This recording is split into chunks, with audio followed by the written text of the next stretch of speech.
So you've always heard the expression that you have to that you have to dress for the job you want, not the job that you have.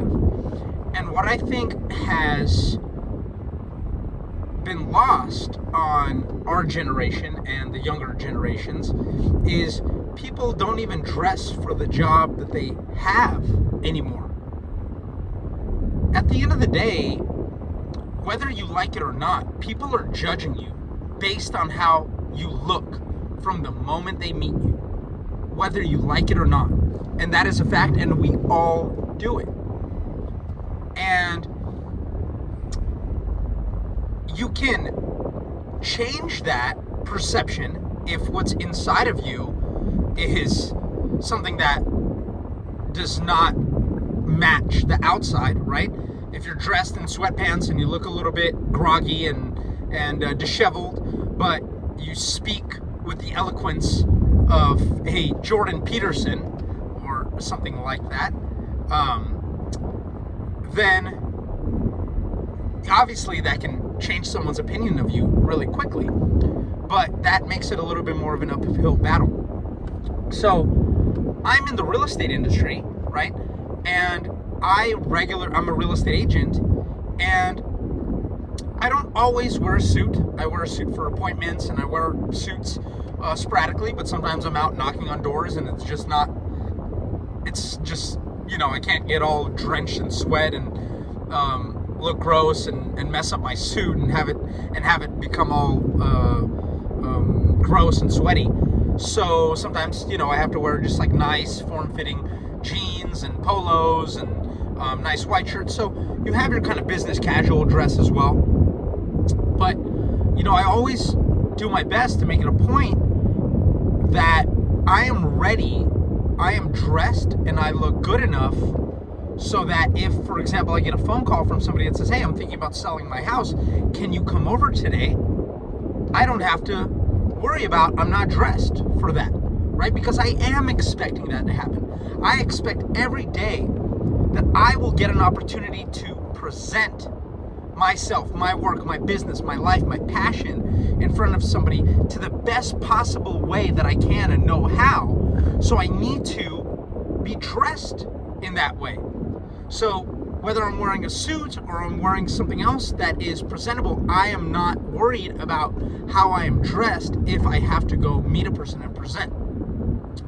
You see so many people who, specifically in real estate, who are not dressed professionally and they are not doing well.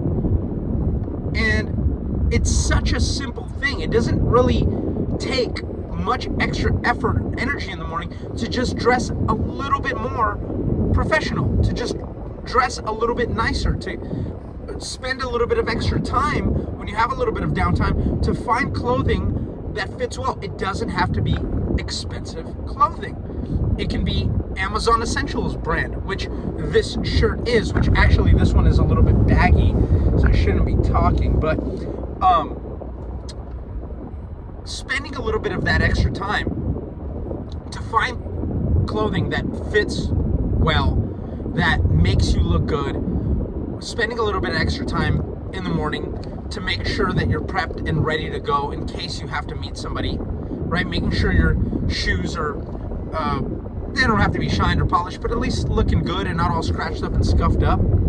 So taking that extra little bit of time, because that is going to be the difference between somebody giving you an opportunity or not, right? If somebody is at a coffee shop and you spark up a conversation, you're having a good conversation, and they understand you're in real estate, or they understand you're in sales, or they understand you're doing something, whether or not they give you an opportunity and say, hey, you know what, actually my aunt passed away a couple of months ago, and my cousin is selling her house, and it seems like you know this area here. Do you have a card? I can give it. That's the difference, okay?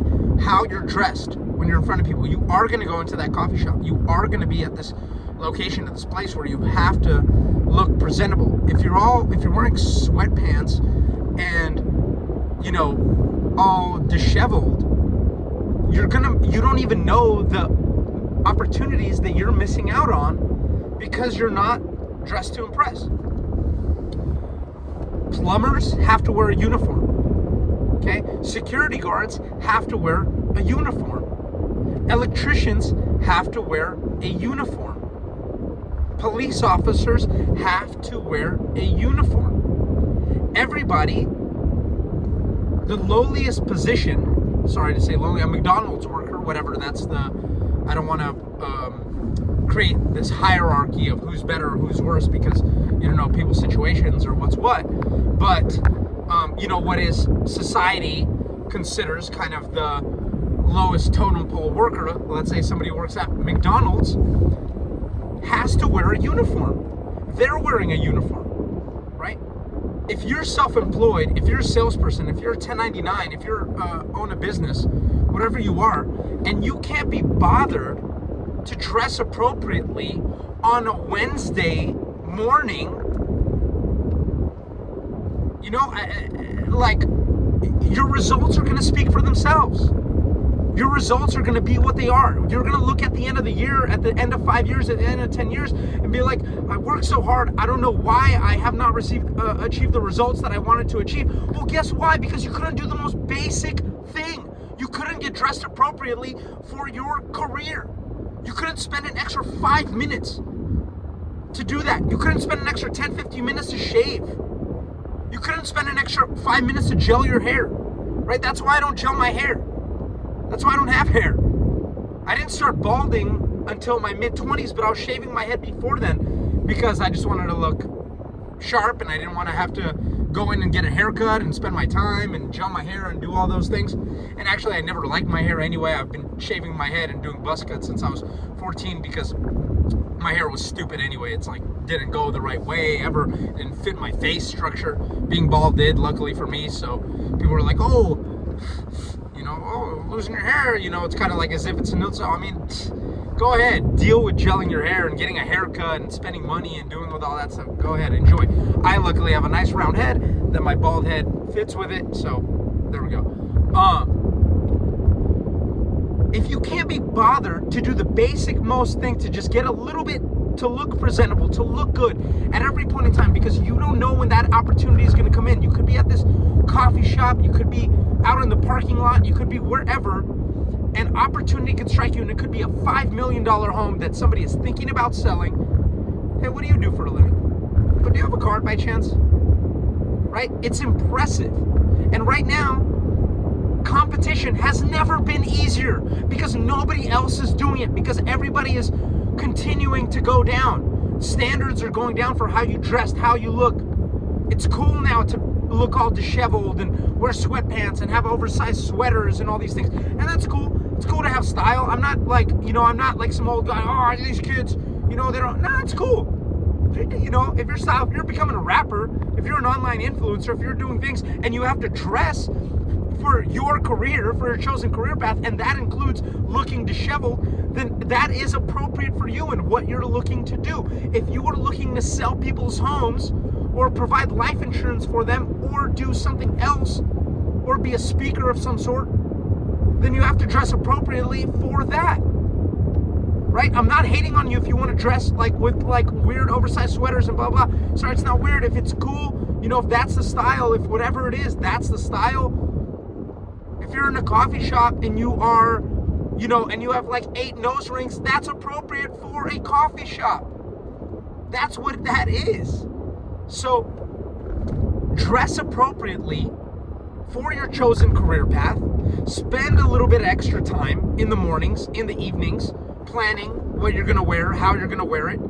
Prepare, shave, shower of course shower, shave if that's required, get regular haircuts if that's required, look good, and look what is appropriate and what people expect for somebody who's at the top of their field to look like. And if you can't be bothered to do that, you don't deserve anything. You do not deserve results, and you're not going to get them. I promise you that.